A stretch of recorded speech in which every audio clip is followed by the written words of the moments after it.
Всеки празник ненавиждам и рождения си ден. И бе ти предвиждам, щом празнуват покрай мен. Хелоуин е гаден, но дали ще разбера Коледа защо не мразя? Много празници различни в календара си висят. Писнало ми е от веселбата и смеха. Майче нямам вече нерви и не мога да търпя. Ала Коледа не мразя. Вече много я харесвам, доста силно аз се двоумя.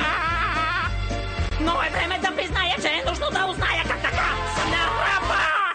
Подозирам, че ще ме намразят едносторниците даже. Ала Коледа на свята, как да стъпча с краката чудно, кой ли да накаже и на всички ли да кажа Коледа защо не мразя?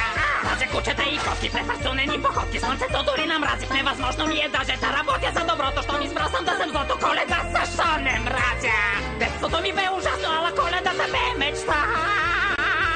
Тъй, че няма как да отрека, че я очаквам за беда. Нали така?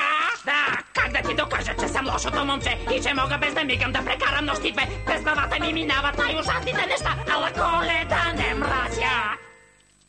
О, какво пък? Купон да става. Но защо ли? Коледа, защо не мразя? Просто съм дълбоко изгаден.